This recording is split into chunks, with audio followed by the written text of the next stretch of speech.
Hello, and welcome to another episode from the desk of a Navy wife, where you may or may not hear my kiddos in the background. My name is Raina Worthy, and on this podcast, we like to dive deep into the unique challenges, triumphs, and experiences that come with being a military spouse. So kick back, relax, make that cup of coffee, or get that evening dinner ready, and just listen to me in the background. Hello, everyone. Today's episode is going to be focused on overcoming self-doubt. Now, I don't know if you have ever doubted yourself on things, but I know that I definitely have gone through imposter syndrome. I honestly have even dreamt about things where I'm like a head manager or supervisor and that I failed or believed that I could not be in such a role. I struggled with for quite some time having the doubt of being able to accomplish any goals that I set in front of me, especially when it came to a position that was higher or where there was more expectations of me. And I struggled with it in personal life when it came to reaching goals that I had when it came to pursuing an education. And some ways that I overcame the self-doubt was meditation. In the beginning, I did not meditate. I didn't even know what that was really. But I started to download meditation applications on my phone, and I would sit there and I would listen to affirmations. I also would journal, and in my journaling, I would list out everything that I wanted to do, whether it was in a vision board build out or just creating a bulleted list. And then I would pray about it. For my religious people, if that's something that you do as well, practice, or you do a spiritual thing, or you speak it to the universe, however you can to get through it. And sometimes I just sat and self-reflected and asked myself, well, why am I doubting myself? Where am I getting this belief that I can't do it, or I'm not capable of doing it, or that I'm not going to be great if I were in such a position? So those are some things that I would ask myself. And honestly, I couldn't find a reason behind why I wouldn't be great, why I couldn't accomplish something other than me blocking myself. And so for you, if you do struggle with that self-doubt or that imposter syndrome, look at yourself in the mirror if that's something you want to practice, and let yourself know you're blocking your blessing. You're blocking your own path. You're blocking your own goals, your aspirations, your dreams. You're stopping you. And then tell yourself, if you need to, stop stopping me. Stop blocking me. Stop blocking my blessings. And then move forward. And I'm very guilty of this. Sometimes we get caught up in the research of things. I'm going to research how to do this. I'm going to research how to do this. And then we never do it.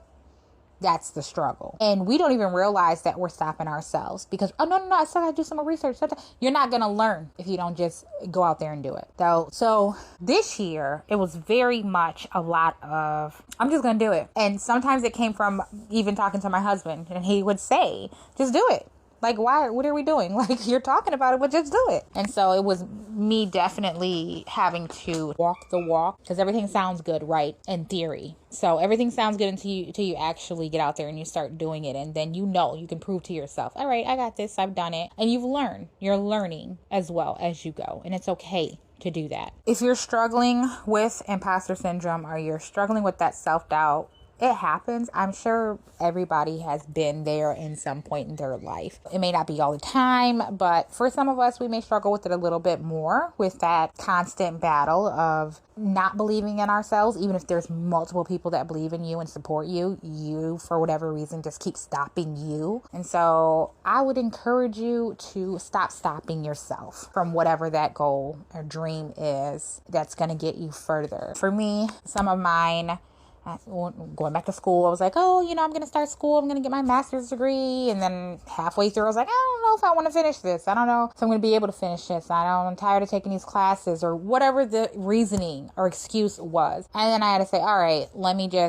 knock this out. And that's what I did. I pushed myself through it, and I received my master's degree, and I was very excited to receive it. And so for me, it's what's next? What can I do with this master's degree, right? I worked for it. What can I do with this master's degree? Maybe it's going to be another building block for what's to come in the future. And some examples of when I've just went ahead and did it was like the podcast. No, I have not done a podcast before, but I'm just going to do it. I'm just going to go out there. I'm going to get some information out there. I'm just going to create these resources for these military spouses out here because I feel like oftentimes I couldn't find a lot of this information. So sometimes you just got to push yourself out of that self-doubt. And I'm going to provide you with 10 tips on getting out of self-doubt. So some of those tips that I have for you is practicing that self-compassion.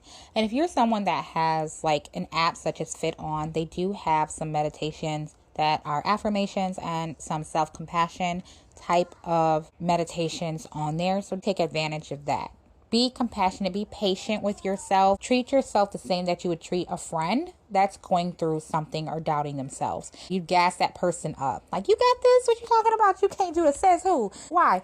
So do the same thing to yourself and for yourself. Make sure you're practicing that same kindness and show yourself that love. The second one would be asking yourself why you're doubting yourself, right? Is there a realistic reason why you're doubting yourself? Have you failed at something in the past and maybe you are unknowingly or subconsciously going back to that time that you may have failed and doubted yourself? And then ask yourself, am I overreacting? Am I overthinking this? Is this really something that I should even be doubting myself in? And then going back to same thing I've asked in a podcast. Who said you can't? Who said you can't have it all? Who said you can't do this? Are you telling yourself that? So again, that self-reflection. Then avoid comparing yourself. I, in the past, was guilty of comparing myself. Don't get me wrong. I definitely was rooting for my people, right? They win. We out here, great job on doing this, great job on doing this, accomplishing this goal. And then I would sometimes compare myself like, dang, why aren't I there? Why haven't I done that yet? Why haven't I accomplished that goal? And you have to get out of that. I know it's very easy to compare yourself to others because you're surrounded by social media. So you are able to see them thriving on Instagram or them thriving on Facebook, on YouTube, but you don't know their struggles. You don't know what they've had to go through to get there.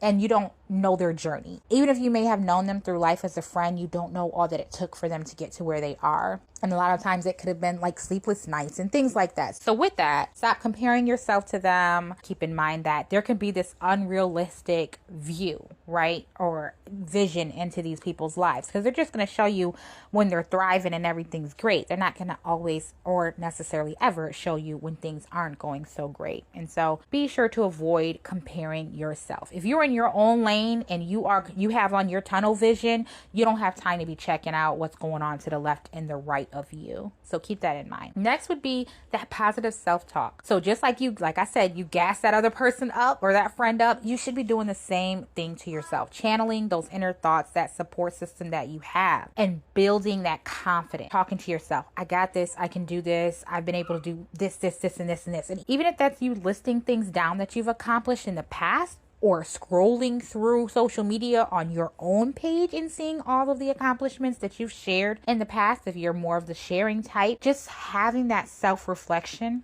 and having that time to actually talk to yourself can help you with your confidence and understanding that you got this. You're going to be able to accomplish whatever that goal may be. Set realistic goals. So with that goal, make sure it's something that's tangible. That's something that I used to share often when I used to talk in workshops was your goal realistic? If I were to sit up here and say, oh, I want to be a doctor by 2026, and I have never even practiced medicine whatsoever, gone to school for it, that's not a realistic goal for me.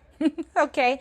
So again, I know it's a stretch. It's hilarious, but make sure it's realistic. Have you done your research? Do you have the money if it takes money to start this new journey? Things of that nature. And if not, how can you get it? Can you save up money? Can you do some type of research in getting some money for whatever if you need it for this goal? So having a goal that's clear, having a goal that's realistic and achievable and helps you with your purpose or may give you a sense of direction is going to help. So with your realistic goal, I would recommend that you break it down into smaller chunks and then make sure you're able to hold yourself accountable.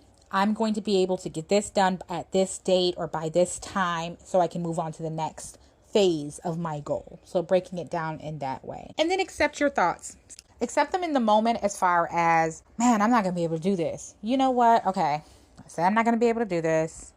let me rethink through this. Why am I not going to be able to do this? Is it not realistic? Is it I'm giving myself a tight deadline that doesn't exist? Do I need to just expand it some? So really build on that thought process and flip it into a positive thought. So you're taking that negative thought, then you're flipping it to a positive thought and making sure you're turning it into something that can serve you. Because at the end of the day, we don't acknowledge things that no longer serve us, right? So make sure that this thought is something that's going to feed you, okay? Feed your soul in the right way.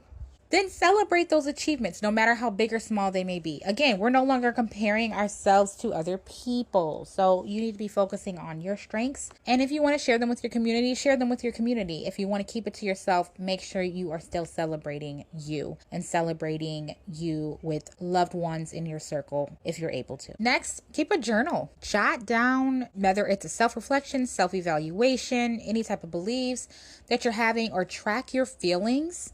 How am I feeling today? What's my mood like? Why is it like this? How can I change it? What started this? Sometimes you need to just sit down and talk to yourself and think about what's going on that may be causing you to have these feelings. And honestly, some of those times, if you're self-reflecting, it has nothing to do with what you're currently trying to achieve, okay? Sometimes someone made you mad, or someone else had a bad attitude and somehow it impacted your attitude, and now you no longer feel like you can accomplish whatever it is that you're trying to accomplish. So journal everything down. If you're not a big journaler, diary person, just keep note of your feelings. Even if you want to plug it into your phone. This is how I felt today. And this was the reason for that feeling. This was the reason for that mood. And then write down what you did to change your mood to a better mood, or what you plan to do to change your mood to a better mood.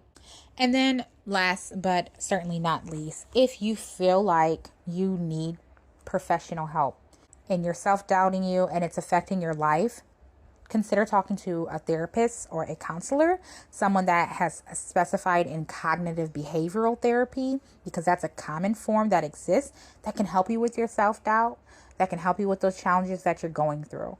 My disclaimer, and I put it in podcasts before, I am not a mental health expert. This is not to serve as your therapist, because I am not. I'm not licensed. I'm not a therapist. I don't practice that. So please seek those professionals if it's something that you need help with. Thank you all again for tuning in this week. I look forward to bringing you resources, support, and laughter. Sending my love from the desk of a Navy wife.